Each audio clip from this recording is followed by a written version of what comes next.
подпредседател на Собранието на Република Македонија, почитувани пратеници, почитуван заменик министер, почитувана јавност на Република Македонија, почитувани граѓани. Пред малку бевте сведоци на капитулација, класична капитулација дека нема решавање на загадувањето со воздухот, нити ќе има додека е оваа власт на чело на државата. Ништо не видовме од алпскиот чист воздух кој требаше да протече со доаѓањето на власта на СДСМ пред 4 години.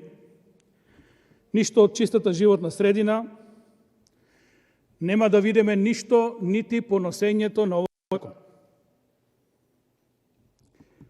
Имено, ако го отворите законот, во цели, покрај другото, зборува законодавецот, предлагачот на законот, ефикасно спроведување на мерки за подобрување на квалитетот на воздухот. Ви се молам. Сега, по 2 финансиски средства за спроведување на законот, 0 денари. Значи, Министерството за екологија с 0 денари ќе го реше амбиенталниот воздух и загадувањето на воздухот во Република Македонија. Ви се молам. Небулоза од невиден карактер. Без пари да го решите загадувањето во Скопје, во Радовиш, во Куманово, во Квадраци и така натаму. Јавно ве прашувам како ќе го направите тоа. Затоа што во целта на законот ви стои ефикасно спроведување на мерки за подобрување на воздухот. Кои се тие мерки? И како тие мерки без пари ќе ги спроведите?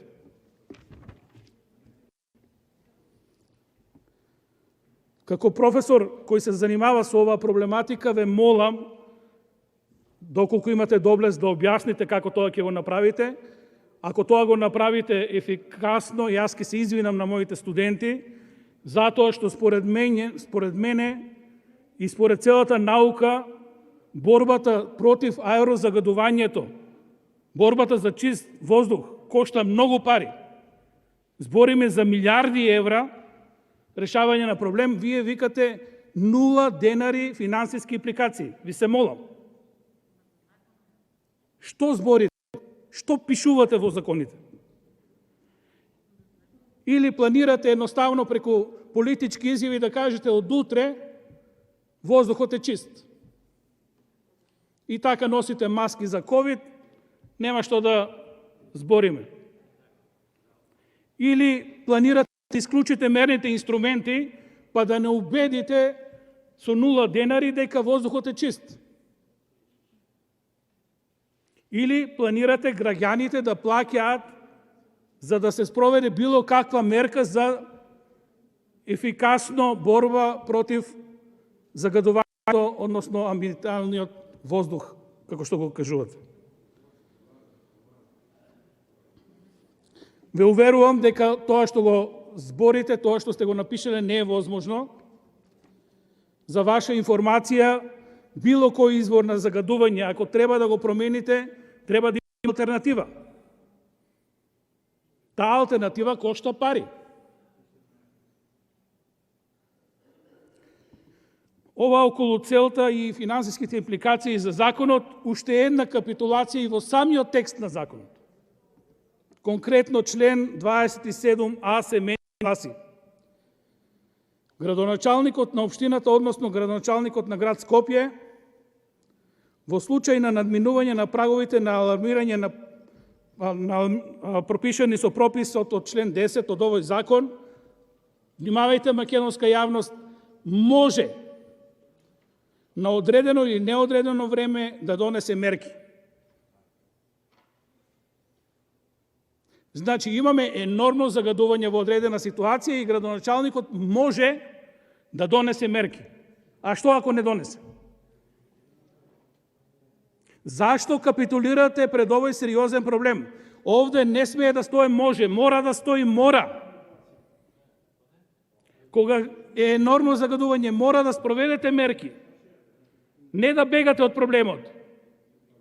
И сте наброеле мерки каде што никаде нема ингеренции општината и така натаму.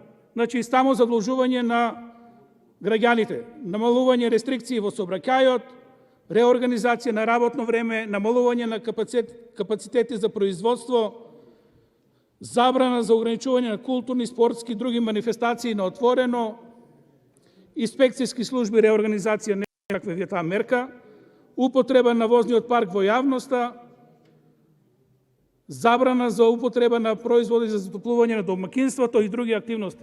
Значи, само мерки кои ги тангираат граѓаните. Нула активности на општините. Со самиот придонес, со самиот свој пример, градоначалникот да подобри нешто во таква ситуација. Уште полошо. Член 9 од законот. По членот 54 се додава член 54а. Сега, на глобално ниво, но владата може, но не мора. Значи, ако имаме ние енормно загадување во целата држава или на одредени места кои опфаќаат повеќе општини или нешто што тангира поголем простор, што е делокруг на Министерството за екологија, Министерството за здравство, Министерството за земјоделство, шумарство и така натаму, може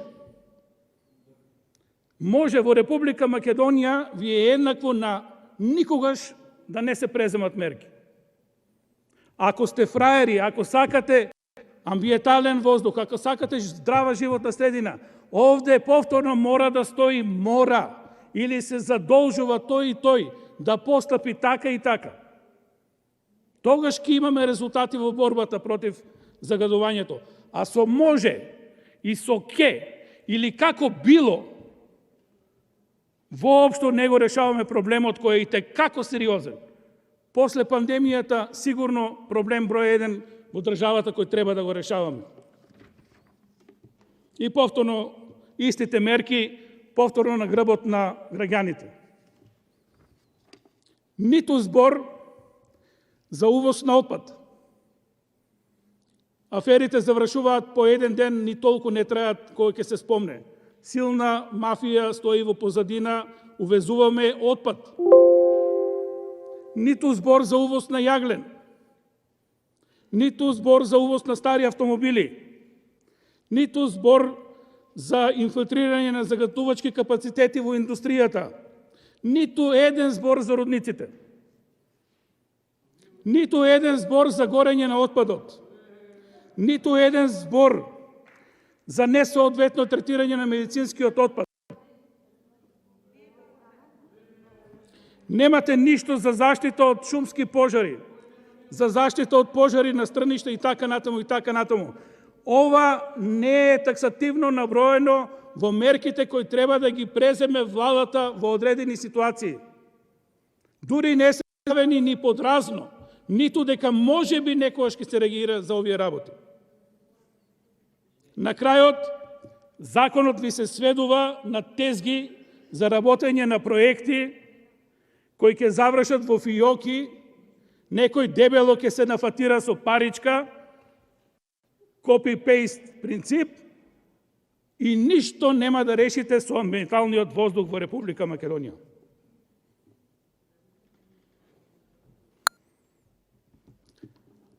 На крај, граѓаните од ова може видоа што може овие години. Ако можеа и градоначалниците и владата нешто ќе направеа, меѓутоа тие не направија ништо. Благодарам.